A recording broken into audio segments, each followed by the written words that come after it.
আসসালামু আলাইকুম। আমি আপনাদের সামনে উপস্থিত করছি আজ ২৪শে মে ২০২৬ বাংলাদেশের ইতিহাসের এক সন্ধিক্ষণে আমাদের বিশেষ বিশ্লেষণ, নবম জাতীয় বেতন স্কেল।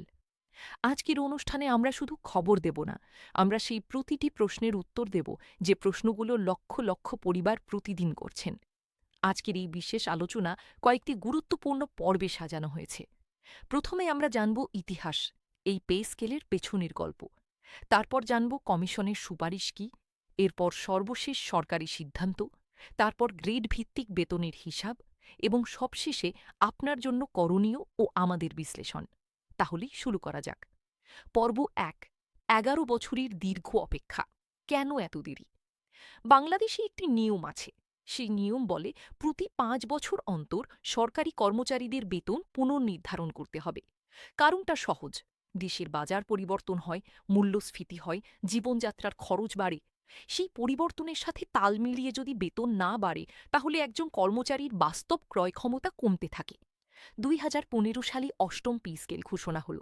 সেই স্কেলে সর্বনিম্ন বেতন নির্ধারিত হয়েছিল মাত্র ৮,২৫০ টাকা। সেই সময়ে এই বেতনে হয়তো কোনোমতে চলা যেত। কিন্তু ২০১৫ সালের ৮,০০০ টাকা আর ২০২৬ সালের ৮,০০০ টাকা কি একই? মোটেই না। গত ১১ বছরে দেশে মূল্যস্ফীতি কোন পর্যায়ে গেছে একটু হিসাব করা যাক। ঢাকায় একটি মধ্যমানের ফ্ল্যাটের ভাড়া ২০১৫ সালে যেখানে ছিল ৫ থেকে ৬ হাজার টাকা, এখন তা ১২ থেকে ১৫ হাজার টাকায় পৌঁছেছে। চালের দাম দ্বিগুণ হয়েছে, তেল, ডাল, পেঁয়াজ সবকিছুর দামই বেড়েছে। ছেলেমেয়ের স্কুলের বেতন বেড়েছে, হাসপাতালে চিকিৎসা করাতে গেলে গুনতে হয় মোটা টাকা। এই বাস্তবতায় ২০তম গ্রেডের একজন কর্মচারী মাস শেষে মাত্র ৮,২৫০ টাকায় কিভাবে সংসার চালাচ্ছেন সেটা ভাবলেও গা শিউরে ওঠে। তাহলে এত বছর ধরে নতুন পে স্কেল আসেনি কেন? ২০২০ সালে যখন নতুন স্কিল আসার কথা ছিল, ঠিক সেই সময়ই পৃথিবী জুড়ে করোনা মহামারী ছড়িয়ে পড়ল। বাংলাদেশের অর্থনীতি চরম চাপে পড়ল, রাজস্ব কমে গেল। সেই পরিস্থিতিতে নতুন পে স্কেল বাস্তবায়ন করা সরকারের পক্ষে সম্ভব হয়নি। এরপর ২০২৪ সালের ৫ আগস্ট রাজনৈতিক পট পরিবর্তন হল। আওয়ামী লীগ সরকারের পতনের পর অন্তর্বর্তী সরকার দায়িত্ব নিল। এই নতুন সরকারের কাছে সরকারি কর্মচারীরা নতুন করে আশার আলো দেখলেন, এবং সেই আলো এখন সত্যিই দেখা যাচ্ছে। ১৯৭৩ সালে স্বাধীন বাংলাদেশে প্রথম পে স্কেল জারি হয়েছিল। তারপর একে একে এসেছে দ্বিতীয়, তৃতীয়, চতুর্থ থেকে অষ্টম পে স্কেল পর্যন্ত। প্রতিটি স্কেলই তার সময়ের অর্থনৈতিক বাস্তবতার প্রতিফলন ঘটিয়েছে। এখন আসছে নবম স্কেল, এবং এটি হতে যাচ্ছে বাংলাদেশের ইতিহাসে সবচেয়ে বড় বেতন বৃদ্ধির একটি। পর্ব ২, বেতন কমিশন। কেএই কমিশন কি তারা বলেছে? ২০২৫ সালে অন্তর্বর্তী সরকার একটি ঐতিহাসিক সিদ্ধান্ত নিল। তারা গঠন করল ২৩ সদস্য বিশিষ্ট নবম জাতীয় বেতন কমিশন।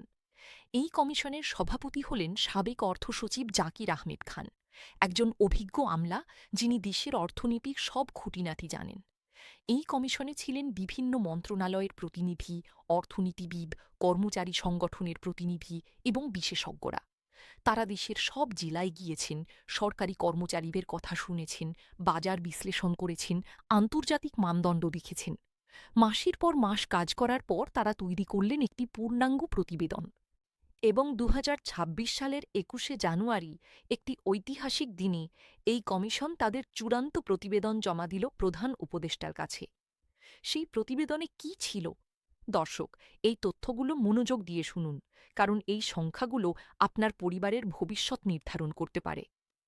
কমিশন প্রথমত সুপারিশ করেছে যে সর্বনিম্ন বেতন, অর্থাৎ ২০তম গ্রেডের মূল বেতন বর্তমান ৮,২৫০ টাকা থেকে বাড়িয়ে ২০,০০০ টাকা করা হোক। এটি একটি বিশাল পরিবর্তন, প্রায় ১৪২% বৃদ্ধি। অর্থাৎ আজ যে মানুষটি ৮,০০০ টাকা পাচ্ছেন, তিনি পাবেন ২০,০০০ টাকা। দ্বিতীয়ত, সর্বোচ্চ গ্রেড অর্থাৎ প্রথম গ্রেডের মূল বেতন ৭৮,০০০ টাকা থেকে বাড়িয়ে ১,৬০,০০০ টাকায় উন্নীত করার সুপারিশ করা হয়েছে। এটিও প্রায় ১০৫% বৃদ্ধি। তৃতীয়ত, সামগ্রিকভাবে সকল গ্রেডে গড়ে প্রায় ১০৫% বেতন বৃদ্ধির সুপারিশ করা হয়েছে। চতুর্থত, বর্তমান ২০টি গ্রেড অপরিবর্তিত রাখা হচ্ছে, তবে একটি গুরুত্বপূর্ণ পরিবর্তন আনা হচ্ছে। সর্বনিম্ন ও সর্বোচ্চ বেতনের অনুপাত বর্তমান 1:9.4 থেকে কমিয়ে 1:8-এ নামিয়ে আনা হচ্ছে। এর অর্থ হল বেতন বৈষম্য কমানো হচ্ছে। নিম্ন গ্রেডের কর্মচারীরা তুলনামূলকভাবে বেশি সুবিধা পাবেন। পঞ্চমত, কর্মচারী সংগঠনগুলোর দীর্ঘদিনের দাবি ছিল টাইম স্কেল ও সিলেকশন গ্রেড ফিরিয়ে আনা। 2015 সালে যখন অষ্টম পে স্কেল ঘোষণা হয়েছিল, তখন এই দুটি সুবিধা বাতিল করা হয়েছিল। যারা পদোন্নতি পাচ্ছেন না, তারা কমপক্ষে টাইম স্কেলের মাধ্যমে বেতন বৃদ্ধির সুযোগ পেতেন। সেটা বাতিল হওয়ায় হাজার হাজার কর্মচারী বছরের পর বছর একই বেতনে কাজ করতে বাধ্য হচ্ছেন। এবারের পে স্কেলে এই বিষয়টি পুনর্বহালের বিষয়টি সক্রিয় বিবেচনায় রাখা হয়েছে। ষষ্ঠত, সরকারের জন্য আর্থিক চাপ কমাতে একবারে সব বেতন বৃদ্ধি না করে ধাপে ধাপে বাস্তবায়নের প্রস্তাব করা হয়েছে। পর্ব ৩, গ্রেড অনুযায়ী হিসাব। আপনার বেতন কত বাড়বে? এই পর্বটি বিশেষভাবে গুরুত্বপূর্ণ, কারণ এখানে আমরা প্রতিটি গ্রেডের জন্য আলাদাভাবে আলোচনা করব। বিভিন্ন নির্ভরযোগ্য সূত্র থেকে প্রাপ্ত প্রস্তাবিত বেতন কাঠামো অনুযায়ী যে তথ্য পাওয়া যাচ্ছে তা হল এরকম। প্রথম গ্রেডে যারা সচিব পদে আছেন, প্রস্তাবিত মূল বেতন 1,60,000 টাকা, যা বর্তমান 78,000 থেকে প্রায় দ্বিগুণ। তৃতীয় গ্রেডে যুগ্ম সচিব ও সমপদের কর্মকর্তাদের প্রস্তাবিত মূল বেতন প্রায় 85,000 টাকা, বর্তমান 56,500 থেকে প্রায় 50% বৃদ্ধি। ষষ্ঠ গ্রেডে সিনিয়র সহকারী সচিব ও সমপদের কর্মকর্তাদের প্রস্তাবিত মূল বেতন প্রায় 52,000 টাকা, বর্তমান 35,500 থেকে প্রায় 46% বৃদ্ধি। এখন আসুন নিম্ন গ্রেডগুলোতে, যেখানে বেশিরভাগ কর্মচারী অবস্থান করছেন এবং যাদের জন্য এই স্কেল সবচেয়ে বেশি প্রয়োজন। 11তম গ্রেডে প্রস্তাবিত মূল বেতন 25,000 টাকা, 12তম গ্রেডে 24,300 টাকা, 13তম গ্রেডে 24,000 টাকা, 14তম গ্রেডে 23,500 টাকা, 15তম গ্রেডে 22,800 টাকা, 16তম গ্রেডে 21,900 টাকা, 17তম গ্রেডে 21,400 টাকা, 18তম গ্রেডে 21,000 টাকা, 19তম গ্রেডে 20,500 টাকা এবং সর্বনিম্ন 20তম গ্রেডে 20,000 টাকা। একটি বিষয় এখানে স্পষ্ট করা দরকার, এগুলো শুধু মূল বেতন। এর সাথে যুক্ত হবে বাড়ি ভাড়া ভাতা, চিকিৎসা ভাতা, যাতায়াত ভাতা এবং অন্যান্য ভাতা।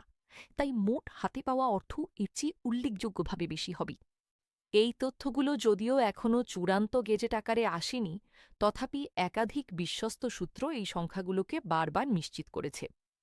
পর্ব ৪, সর্বশেষ গুরুত্বপূর্ণ আপডেট। সরকার কি বলছে? দর্শক, এখন সবচেয়ে জরুরি তথ্যটি আসছে। কান খাড়া রাখুন। গত 21শে মে 2026, মাত্র কয়েকদিন আগে, বাংলাদেশের অর্থ ও পরিকল্পনামন্ত্রী আমির খসরু মাহমুদ চৌধুরী আনুষ্ঠানিকভাবে নিশ্চিত করেছেন, আগামী 1 জুলাই 2026 থেকে নবম জাতীয় পে স্কেল বাস্তবায়ন শুরু হবে। এটি গুঞ্জন নয়, এটি সরকারি ঘোষণা। এই ঘোষণার পেছনে আরও একটি বড় সিদ্ধান্ত এসেছে। দেশ রূপান্তর পত্রিকার সর্বশেষ প্রতিবেদন অনুযায়ী 22শে মে 2026 উচ্চ পর্যায়ের কমিটির বৈঠকে স্পষ্ট করা হয়েছে যে বৈশ্বিক অর্থনৈতিক চাপ ও অভ্যন্তরীণ আর্থিক পরিস্থিতি বিবেচনায় নবম পে স্কেল 3 ধাপে বাস্তবায়নের পরিকল্পনা নেওয়া হয়েছে। প্রথম ধাপে আগামী 2026-27 অর্থবর্ষে মূল বেতনের অর্ধেক বৃদ্ধি কার্যকর হবে। দ্বিতীয় ধাপে পরের বছর বাকি অর্ধেক বৃদ্ধি কার্যকর হবে। তৃতীয় ধাপে তার পরের বছর সব ধরনের ভাতা ও অন্যান্য সুবিধা পূর্ণাঙ্গভাবে চালু করা হবে। এই 3 ধাপের পরিকল্পনার সাথে আরেকটি বড় খবর এসেছে। সূত্র জানিয়েছে, 2026-27 অর্থবছরের জাতীয় বাজেটে নতুন পে স্কেলের আর্থিক চাপ মোকাবিলার জন্য 30,000 থেকে 35,000 কোটি টাকার একটি বিশেষ থোক বরাদ্দ রাখার সিদ্ধান্ত নেওয়া হয়েছে। এর পাশাপাশি সচিব কমিটি কমিশনের কিছু সুপারিশে কাটছাঁটো করেছে। কমিশন যে পরিমাণ বৃদ্ধির কথা বলেছিল, দেশ রূপান্তরের 18ই মে প্রকাশিত প্রতিবেদন অনুযায়ী সচিব কমিটি সেটি কিছুটা সংশোধন করেছে, সামষ্টিক অর্থনৈতিক পরিস্থিতি ও মূল্যস্ফীতির চাপ বিবেচনায় নিয়ে। তবে মূল বেতন বৃদ্ধি হবেই, এটি এখন প্রায় নিশ্চিত। এবং এই খবরটি দেশের 22 লক্ষ সরকারি কর্মচারী ও তাদের পরিবারের কোটি মানুষের কাছে নিঃসন্দেহে ঈদের আনন্দের মতো একটি সংবাদ। পর্ব 5, কর্মচারীরা কি খুশি? 3 ধাপে বাস্তবায়নে বিতর্ক কেন? এখানে একটি গুরুত্বপূর্ণ দ্বন্দ্ব রয়েছে। একদিকে সরকার বলছে ৩ ধাপে বাস্তবায়ন করতে হবে অর্থনৈতিক বাস্তবতার কারণে। অন্যদিকে সরকারি কর্মচারীরা বলছেন ৩ ধাপে নয়, একবারেই চাই। ডেইলি ক্যাম্পাস পত্রিকার প্রতিবেদন অনুযায়ী সরকারি চাকরিজীবীদের দাবি, তারা ১১ বছর অপেক্ষা করেছেন, আরও কয়েক বছর ধাপে ধাপে পেলে হবে না। তাদের যুক্তি হল, মূল্যস্ফীতি তো ৩ ধাপে আসেনি, বাজারে দাম একসাথে বেড়েছে, তাহলে বেতন ৩ ধাপে কেন? এই দাবি অযৌক্তিক নয়। যাদের মাসের বেতন শেষ হয়ে যাচ্ছে ১৫ দিনেই, তারা আরও ১-২ বছর অপেক্ষা করতে বলা, এটা সত্যিই কঠিন। চ্যানেল আই অনলাইনের প্রতিবেদনে বাংলাদেশ সরকারি কর্মচারী কল্যাণ সমিতির বক্তব্য উদ্ধৃত করা হয়েছে। তারা বলেছেন, আসন্ন বাজেটে বরাদ্দ রেখে পে স্কেল বাস্তবায়ন না করলে কর্মচারীদের মধ্যে প্রচণ্ড অসন্তোষ ও ক্ষোভের সৃষ্টি হবে, যা কারও জন্যই মঙ্গলজনক নয়। অন্যদিকে অর্থনৈতিক বিশেষজ্ঞরা বলছেন, সরকারের পক্ষ থেকে ৩ ধাপের সিদ্ধান্তটি সম্পূর্ণ অযৌক্তিক নয়।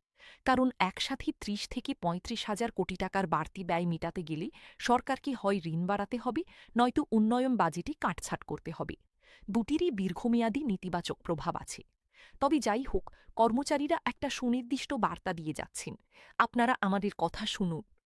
পর্ব ৬, মহার্ঘ ভাতার কী হবে, যে প্রশ্নটি সবাই করছেন। এই পর্বটি খুবই গুরুত্বপূর্ণ, কারণ এখন অনেক কর্মচারী ১০% হারে মহার্ঘ ভাতা পাচ্ছেন। তাদের প্রশ্ন, নতুন পে স্কেলে এই মহার্ঘ ভাতার কী হবে?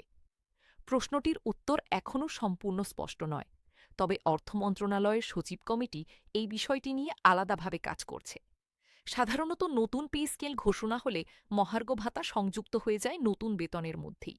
অর্থাৎ নতুন মূল বেতন নির্ধারণের সময় মহার্ঘ ভাতা আলাদা করে দেওয়া হয় না, বরং এটি নতুন কাঠামোতে অন্তর্ভুক্ত হয়ে যায়। যারা এখন মহার্ঘ ভাতা পাচ্ছেন তারা কম পাবেন না, এটুকু নিশ্চিত। তবে ঠিক কিভাবে সমন্বয় হবে সেটির সুনির্দিষ্ট ঘোষণা গেজেট প্রকাশ না হওয়া পর্যন্ত পাওয়া সম্ভব নয়। এই প্রশ্নের চূড়ান্ত উত্তর পেতে অর্থ মন্ত্রণালয়ের অফিসিয়াল গেজেটের জন্য অপেক্ষা করতে হবে। পর্ব ৭, রাষ্ট্রের সেবক, রাষ্ট্রের দায়িত্ব, একটি ভিন্ন দৃষ্টিকোণ থেকে বিশ্লেষণ। এই পর্যায়ে একটু থামা দরকার। শুধু সংখ্যা আর তথ্যের বাইরে একটু ভিন্নভাবে ভাবা দরকার।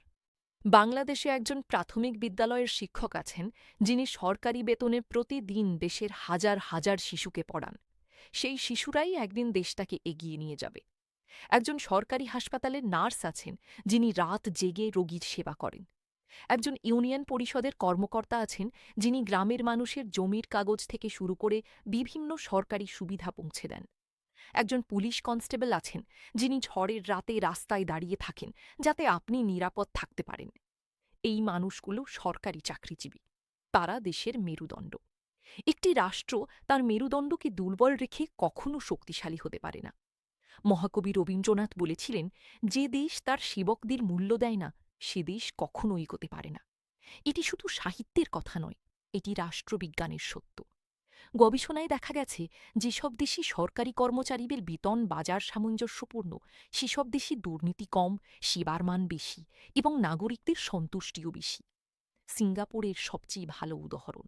সেখানে সরকারি কর্মচারীরা এতটাই ভালো বেতন পান যে দুর্নীতির প্রলোভনে পড়া তাদের পক্ষে কঠিন। ফলে সিঙ্গাপুর আজ বিশ্বের সবচেয়ে স্বচ্ছ প্রশাসনগুলোর মধ্যে একটি। বাংলাদেশও সেই পথে হাঁটতে পারে। যদি নবম পে স্কেল সঠিকভাবে বাস্তবায়িত হয়, তাহলে শুধু কর্মচারীরা লাভবান হবেন না, পুরো দেশ লাভবান হবে। পর্ব ৮, অর্থনৈতিক প্রভাব। পে স্কেল আসলে কার জন্য ভালো? অনেকে মনে করতে পারেন পে স্কেল শুধু সরকারি কর্মচারীদের বিষয়। বেসরকারি চাকরিজীবী, ব্যবসায়ী, কৃষক, তাদের সাথে এর কী সম্পর্ক? এই ধারণাটি ভুল, এবং এই ভুল ধারণা ভাঙতে একটু অর্থনীতির কথা বলা দরকার। দেশে ২২ লক্ষের বেশি সরকারি কর্মচারী আছেন। প্রতিটি কর্মচারীর পরিবারে গড়ে ৪ থেকে ৫ জন সদস্য ধরলে এই পে স্কেল সরাসরি প্রায় ১ কোটি মানুষের জীবনকে প্রভাবিত করবে। এই ১ কোটি মানুষের হাতে যখন বেশি টাকা আসবে, তারা বাজারে বেশি কেনাকাটা করবেন। কাপড় কিনবেন, ফার্নিচার কিনবেন, সন্তানদের ভালো স্কুলে পড়াবেন, চিকিৎসা করাবেন। এই বাড়তি খরচাপাতি গিয়ে পড়বে দোকানদারের পকেটে, কারখানাওয়ালার পকেটে, কৃষকের পকেটে। অর্থনীতিতে এই প্রক্রিয়াকে বলা হয় মাল্টিপ্লায়ার এফেক্ট বা গুণক প্রতিক্রিয়া। একটি জায়গায় টাকা ঢাললে সেটি পুরো অর্থনীতিতে ছড়িয়ে পড়ে। অর্থাৎ সরকারি কর্মচারীরা বেশি বেতন পেলে দেশের বাজারে চাহিদা বাড়বে, উৎপাদন বাড়বে, কর্মসংস্থান বাড়বে এবং শেষ পর্যন্ত সরকারের রাজস্বও বাড়বে। তবে এর একটি উল্টো দিকও আছে।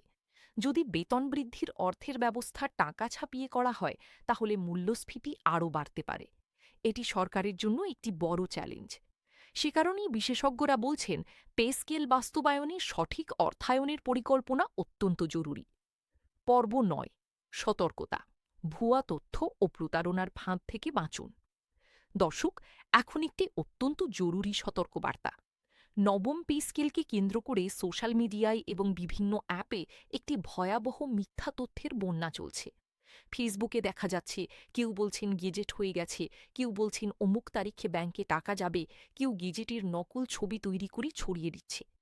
এই মুহূর্তে পরিষ্কার বলা দরকার, এখন পর্যন্ত নবম পে স্কেলের কোনো সরকারি গেজেট প্রকাশিত হয়নি। সরকারি গেজেট প্রকাশিত হওয়ার আগে যে কোনো দাবি গুজব বলে বিবেচিত হবে।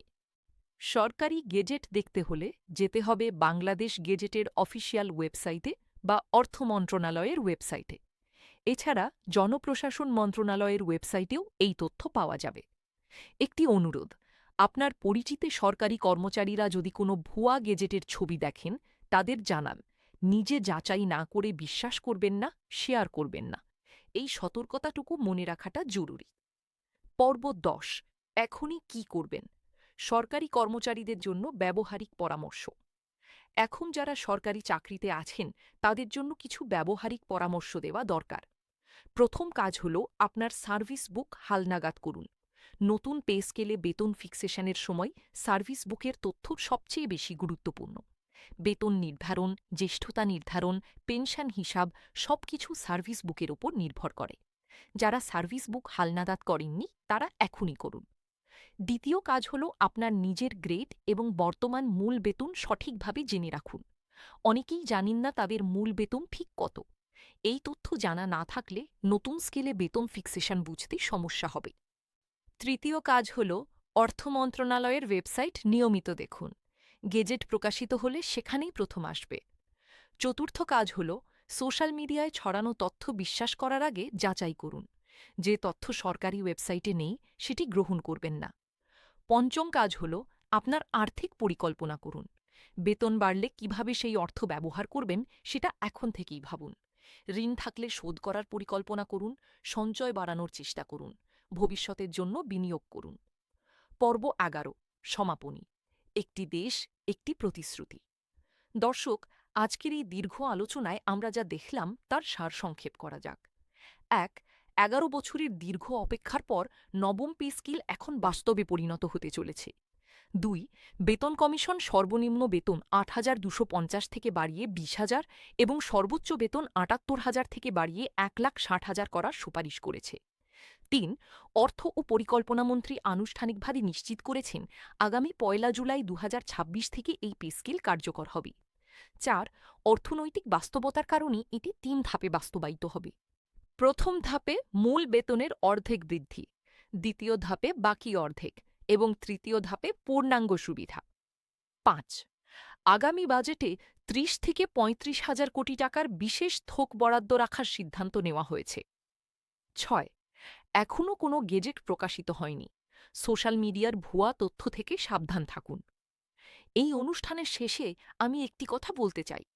বাংলাদেশের প্রতিটি সরকারি কর্মচারী, তিনি যে গ্রেডেই থাকুন না কেন, তিনি এই দেশের একটি অবিচ্ছেদ্য অংশ। তারা দেশ চালান, তারা সেবা দেন, তারা ত্যাগ করেন। তাদের প্রতি এই রাষ্ট্রের একটি অঙ্গীকার আছে। নবম পে স্কেল সেই অঙ্গীকারেরই একটি পূরণ হতে চলেছে, দেরিতে হলেও। আমরা এই চ্যানেলের পক্ষ থেকে প্রতিশ্রুতি দিচ্ছি, নবম পে স্কেলের গেজেট প্রকাশ থেকে শুরু করে বাস্তবায়নের প্রতিটি পদক্ষেপে আমরা আপনাদের পাশে থাকব। সবচেয়ে নির্ভরযোগ্য, সবচেয়ে আগের এবং সবচেয়ে বিস্তারিত তথ্য আমরাই দেব। বাংলাদেশের প্রতিটি সরকারি কর্মচারী ও তাদের পরিবারের প্রতি আমাদের শ্রদ্ধা, ভালোবাসা এবং শুভকামনা জানাই। আপনারা ভালো থাকুন, সুস্থ থাকুন, দেশের জন্য কাজ করতে থাকুন, কারণ আপনারাই এই দেশের শক্তি। আল্লাহ হাফেজ।